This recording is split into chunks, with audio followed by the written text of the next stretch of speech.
हे आहे दक्षिण सोलापूर तालुक्यातील वळसंग।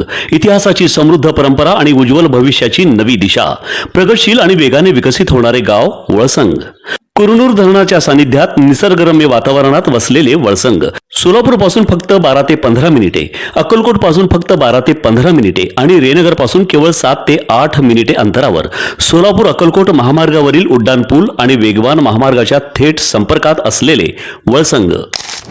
रस्त्याच्या कारणावरून विनाकारण वाद घालून जीवे ठार मारण्याची धमकी दिल्याप्रकरणी 7 जणांविरोधात मंद्रुप पोलीस ठाण्यात गुन्हा दाखल करण्यात आला आहे। ही घटना वडापूर तालुका दक्षिण सोलापूर येथे 28 मे 2026 रोजी घडल्याचे फिर्यादीत म्हटले आहे। 28 मे 2026 रोजी फिर्यादी व सोबत पोलीस पाटील कोतवाल व मंद्रुप पोलीस ठाण्याचे अंमलदार वडापूर येथे शेती गटातून अप्पर तहसीलदार यांच्या आदेशाने रस्ता तयार करीत असताना अमोक सिद्ध लांडे वय 35 राहणार विंचूर, छायाबाई पुजारी वय 34, प्रभुलिंग पुजारी वय 42, महादेव लांडे वय 36, छबुबाई लांडे वय 33, संतोष लांडे वय 27, गजेंद्र लांडे वय 38 यांनी कामास विरोध केला। संबंधित शासकीय यंत्रणेला धक्काबुक्की करत शिवीगाळ व दमदाटी केली। सरकारी कामात अडथळा करून शिवीगाळ करून जीवे मारण्याची धमकी दिल्याप्रकरणी मंद्रुप पोलिसात या 7 जणांवर गुन्हा दाखल करण्यात आला आहे। अधिक तपास पोलीस उपनिरीक्षक चव्हाण हे करत आहे।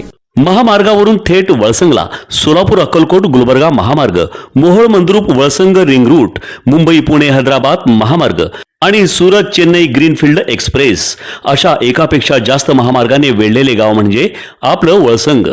वळसंग हे आता महाराष्ट्राच्या नकाशावर नव्या विकासाचे केंद्र बनले आहे। वळसंग मध्ये आहेत प्रसिद्ध मंदिरे, सोलार हब, टोलनाका, जवळच आहे कुरनूर धरणाचे ताजे पाणी आणि निसर्ग सौंदर्य आणि विविध ठिकाणी आकर्षक हॉटेल्स व ढाबे सुद्धा। प्रवासात थकलेल्या प्रवाशांसाठी स्वादिष्ट जेवण, आराम, ताजेतवाने आणि प्रदूषण मुक्त वातावरण। वळसंग हे केवळ गाव नाही, एक उत्कृष्ट थांबा आहे, एक संधी आहे, एक भविष्य आहे।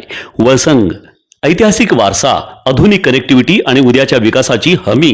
सोलापूर जिल्ह्याचा अभिमान आणि महाराष्ट्राचा गौरव वळसंग।